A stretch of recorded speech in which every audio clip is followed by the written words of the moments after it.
हनुमान चालीसा फक्त वाचतो म्हणून सांगितलं तर 14 दिवस मध्ये जेलात टाकला उद्धव ठाकरेंनी. अरे स्वतःचे घराचे प्रॉपर्ट्या वाढण्यासाठी नवनीत राणा राजकारण करत नाही. भारत माता की. एकदा सगळ्यांचे हात वरती, इथून ते शेवटपर्यंत हात वरती दिसले पाहिजे. भारत माता की. भारत माता की. छत्रपती शिवाजी महाराज की जय श्रीराम. डॉक्टर बाबासाहेब आंबेडकरांचा. डॉक्टर बाबासाहेब आंबेडकरांचा. धन्यवाद. आदरणीय मंचवर उपस्थित आमच्या या राज्याचे आमचे लाडके आमचे नेते उपमुख्यमंत्री आदरणीय देवेंद्र फडणवीसजी, आमचे दादा, या भारतीय जनता पार्टीचे प्रदेश अध्यक्ष चंद्रशेखरजी बावनकुळे साहेब, कवाडे साहेब, आमचे जिल्ह्याचे भारतीय जनता पार्टीचे जिल्हा अध्यक्ष, राज्यसभा मेंबर, माजी पालकमंत्री, माजी कृषी मंत्री आमचे आदरणीय अनिल बोंडे दादा, प्रवीण दादा पोटे शहर अध्यक्ष, आपले सगळ्यांचे, तुमच्या सर्वांचे, मला सोडून बन्नेरा मतदारसंघाचे आपले भाऊ रवी राणाजी, माझे नाही बरं, आपले सगळ्यांचे, आणि प्रकाश दादा बारसाकडे, आमदार आकोट, प्रताप दादा अडसट, आमदार धामणगाव रेल्वे, दिनेश दादा सूर्यवंशी, शिवराय दादा कुलकर्णी, जगदीश भाऊ गुप्ता, जयंत दादा डहनकर, निवेदिताताई चौधरी, किरण दादा पातुरकर, नितीन दादा धांडे, किरणताई महल्ले, लताताई देशमुख, राजेशजी वानखडे, प्रवीण दादा तायडे, गोपाल दादा चंदन, गणेशजी खारकर, नितीन दादा, जितू भाऊ, रमेश दादा बुंदिले, बाळासाहेबजी वानखडे, डॉक्टर कबीटकर साहेब, ॲडव्होकेट प्रशांत दादा देशपांडे, रश्मीताई आणि सगळे आरबट दादा आणि माझे सगळे पदाधिकारी भारतीय जनता पार्टीचे आणि जेवढेही महायुतीचे जेवढेही घटक या मंचावर आहे, सगळ्यांचे मनापासून मी नमस्कार करते. आणि माझी माईबाप, जर माझ्या जीवनात माझी खरे माईबाप कुणी असन, एक आईवडिलांनी जन्म दिला पण दुसऱ्यांनी जीवनदान देऊन या अमरावतीची खासदार करण्याचं सौभाग्य मला दिलं, असे माझे सगळे माईबापांना मनापासून मी नमस्कार करते. आज रवीजींनी आपले पोटतिडकी, आपली तडमड, माणसांनी किती मेहनत करावं, किती तडमड करावं, शेतकरी, शेतमजदूर, महिलांसाठी, युवकांसाठी, आपल्या क्षेत्रासाठी, जन्म जिथे झाला त्या क्षेत्राच्या विकासासाठी किती तडमड, किती जीवाचा रान आणि रक्ताचा शेवटचा थेंब देण्याचं काम करते. त्याच पद्धतीने रवीजींनी आपली पोटतिडकी आपल्या सगळ्यांसमोर बोलून दाखवली. अरे मला तुम्हाला प्रश्न विचारायचा आहे. जे लोक मोठ्यानी, मी सगळ्यांचा आदर करते, मी खूप लहान आणि खूप नवीन या क्षेत्रामध्ये. माझा राजकारण माझ्या जनतेचा विकास आहे. माझा राजकारण माझे स्वतःला घर भरण्यासाठी नाही. अरे माझा राजकारण आहे या क्षेत्रातले युवकांना त्यांच्या हाताला रोजगार देणं. अरे नवनीत राणाचा राजकारण म्हणजे बेरोजगार मुलांच्या हातात रोजगार देणं. अरे नवनीत राणाचा राजकारण बेघर लोकांना, गोरगरिबांना त्यांचे डोक्यावर छत देण्याचं राजकारण नवनीत राणा या मतदारसंघामध्ये करते.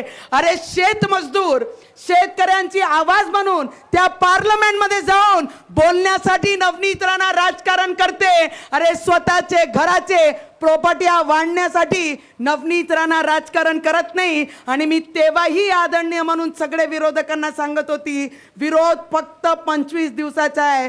त्याच्या पहिले सुद्धा आणि त्याच्या नंतर सुद्धा हा प्रत्येक पक्षाचा प्रत्येक कार्यकर्ता हा माझे अमरावतीकर आहे, माझा कुटुंबाचा सदस्य आहे. आणि त्यांचा मान सन्मान करण्याचं काम एक लहान 5 वर्ष या क्षेत्रामध्ये राहिली, पण आजपर्यंत तोंड भरून माझे अमरावतीकरांवर माझी लिमिट सोडून मी कधीच बोलली नाही आणि माझी संस्कृती नाही आणि मी ते कधी करणार नाही. देवेंद्रजी दादा, माझे बापाचं नाव काढतात, माझे वडिलांचं नाव काढतात.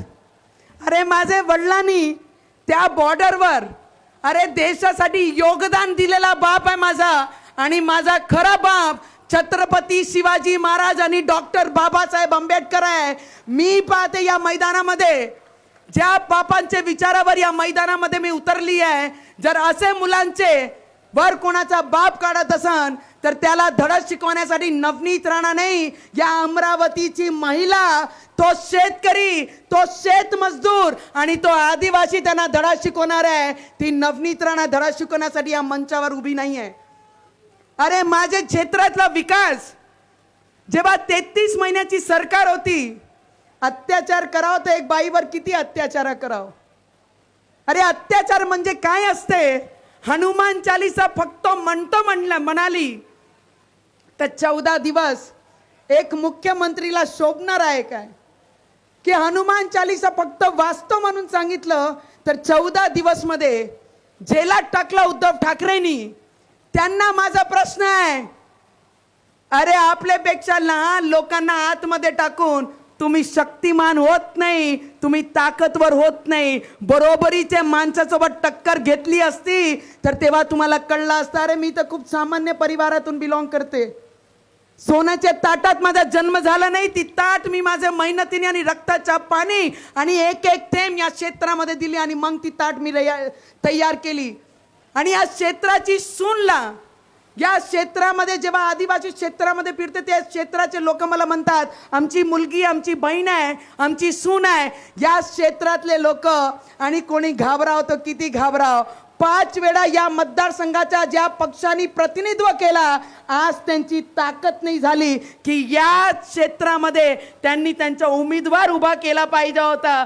किती घाबरट आहे की पक्षाला, महाआघाडीला त्यांनी आग्रह सुद्धा नाही केला की अमरावती आम्हाला पाहिजे म्हणून. त्यांना माहिती आहे अमरावतीकरांची सूनवर किती अत्याचार या उद्धव ठाकरेंनी केला. म्हणून उद्धव ठाकरे घरी बसून घाबरून दुसऱ्या पक्षाला इथे उमेदवारी दिली. आनंद या गोष्टीचा वाटते की या क्षेत्रामध्ये जे विकासाचं धोरण मी घेऊन या मतदारसंघामध्ये एक निर्दलीय सांसद म्हणून मी प्रतिनिधित्व केला. मी गेल्या 5 वर्षापासून, दादा आमची नशीब आहे की तुमच्यासारखे उपमुख्यमंत्री आणि मुख्यमंत्री या महाराष्ट्राला लाभले होते 2014 ते आत्तापर्यंत.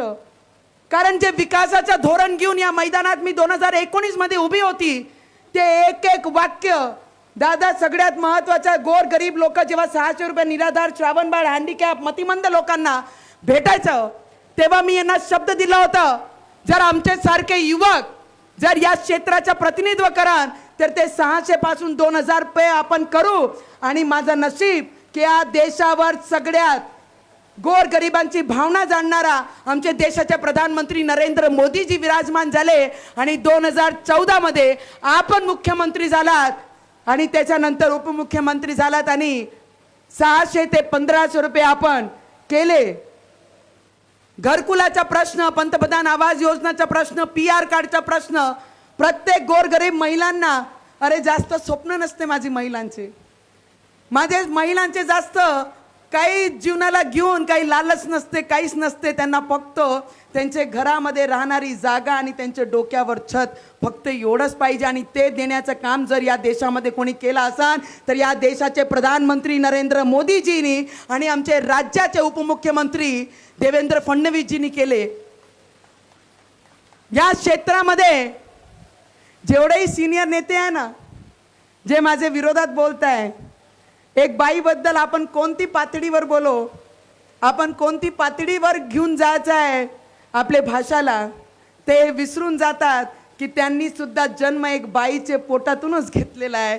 ते तरी त्यांनी विचार करा. तुम्ही कशावर, कधीवर, कोणावर टीका करताय त्याचा नक्की तुम्ही विचार करून बोलावं. या क्षेत्रामध्ये जेव्हा टेक्सटाईल पार्कची घोषणा होत होती, पूर्ण राज्यामध्ये, देशामध्ये 7 टेक्सटाईल पार्कच्या घोषणा झाल्या. आणि उद्धव ठाकरेजींना आव्हान आहे माझा की 33 महिन्याची सरकारमध्ये जेव्हा टेक्सटाईलचे प्रपोजल इथून गेले तर केंद्राने नाव विचारले की तुमचे प्रिफरन्स देणारे कोणते क्षेत्र आहे, कोणता जिल्हा आहे, त्याचं नाव पाठवा. तर त्यांनी अमरावतीचं नाव अमरावतीला मागे ठेवून काटा मारून दुसरे एक जिल्ह्याचं नाव पाठवलं आणि तेव्हाच आमचे अमरावतीची नाड जुळून अमरावतीसाठी काम करता असा उपमुख्यमंत्री साहेब आमचे तेव्हाच सरकारवर विराजमान झाले आणि त्यांच्याशी बोलत असताना मी माझी व्यथा सांगितली की माझे शेतकरीचे जे मुलं आहे जे बेरोजगार आहे त्यांचे भविष्यासाठी दादा आपल्याला विचार करावा लागेल कारण ते शेतकरी जेव्हा तोंड पाहून मला पाहतात ते एकच म्हणतात की आमच्या मुलांच्या हाती रोजगार द्या आणि तेव्हा मी त्यांना आग्रह केला त्यांना विनंती केली की टेक्सटाईल पार्क जे महाराष्ट्राला फक्त एकच भेटणार आहे 11,000 करोडचा इन्व्हेस्टमेंट त्या पार्कमध्ये टेक्सटाईल पार्कमध्ये येणार आहे तर ते टेक्सटाईल पार्क माझ्या क्षेत्राला द्या एवढी विनंती केली आणि उपमुख्यमंत्री कसा असावं अमरावतीचे शेतकऱ्यांचे मुलांना हात मजबूत करण्यासारखं असावं ते इमिजिएट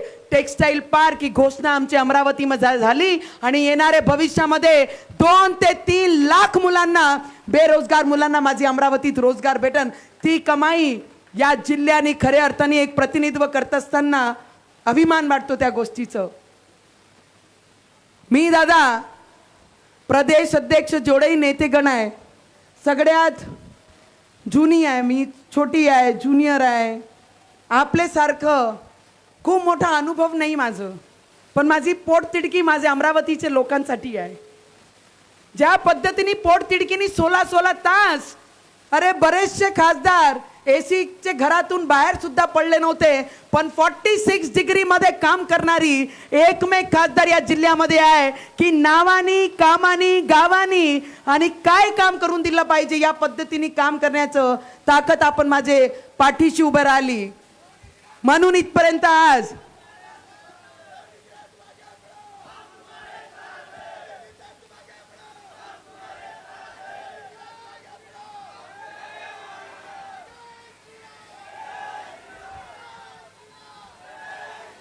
मी आपल्याला एक प्रश्न नक्की विचारन माझे जेवढेही मायबाप इथे बसले युवक मंडळी इथे बसलेली आहे मी आपल्याला प्रश्न विचारते की बरेचसे नेते मंचावर येतात आणि एक सामान्य परिवारातून बिलॉंग करणारी माजी सैनिकाची मुलगीवर पाथडी सोडून जेव्हा ते टीका करतात राजकारण स्वतःसाठी राजकारण आम्ही करत नाही मी आपल्या मायबापांना विचारते की ते म्हणतात की नवनीत राणाला आम्ही पाडणार नवनीत राणाचा डिपॉझिट जप्त करणार जेवढे माझे इथे लोक आहे किती लोकांना वाटते की नवनीत राणा या मतदारसंघाचा प्रतिनिधित्व परत 2024 मध्ये केला पाहिजे त्याने हात वरती करून मला आशीर्वाद द्या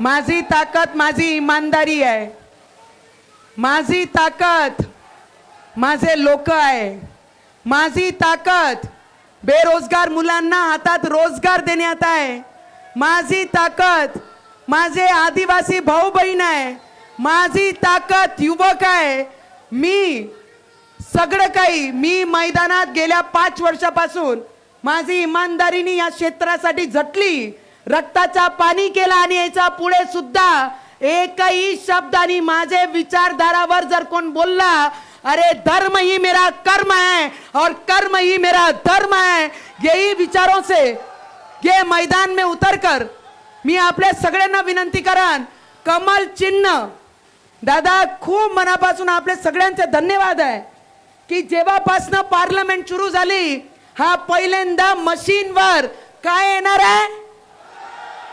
येणार आहे आणि हे अमरावतीकरांचं स्वप्न होतं जे आपण कमळ अमरावतीला देऊन पूर्ण केला त्याच्याबद्दल आपला मनापासून धन्यवाद करते आणि मी माझे अमरावतीकरांचे माध्यमातून आपल्याला शब्द देते की ही लढाई तुमची आणि माझी नाही ही लढाई देशभक्तीची आहे राज्याच्या विकासाची आहे अरे शेतकऱ्यांची आहे शेत मजदूरांची आहे युवकांचे भविष्याची लढाई आहे आणि हे अमरावतीकर ते स्वप्न आपला पूर्ण करतील अरे मुझे एक बार बताओ तो सही अमरावती में क्या खिलेगा एक बार हाथ ऊपर करके दिखाओ, अमरावती में क्या खिलेगा, क्या खिलेगा, और देश में क्या खिलेगा, देश में क्या खिलेगा।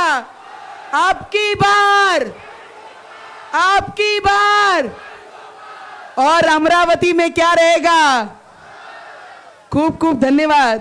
आणि सगळे महायुतीचे सगळे नेत्यांना मी इथूनच नमस्कार करते, सगळ्यांचे आशीर्वाद घेते। आणि आमची एनर्जी, आमचा जोश हा इमानदारीचा जोश आहे, बेईमानी आमच्या रक्तात नाही। कारण माझे सैनिकांना ची मुलगी मी आहे आणि राष्ट्रसंत तुकडोजी महाराज, गाडगे महाराज, आमचे छत्रपती शिवाजी महाराज आणि डॉक्टर बाबासाहेब आंबेडकरांचे विचारावर चालणारा हा रक्त आहे, तर हे बेईमान होऊच शकत नाही। भारत माता की, भारत माता की। देश विदेशातील प्रत्येक घडामोडींचे लाईव्ह अपडेट मिळवण्यासाठी आता साम टीव्हीच्या सर्व सोशल मीडिया प्लॅटफॉर्मला लाईक, फॉलो आणि सबस्क्राईब करा।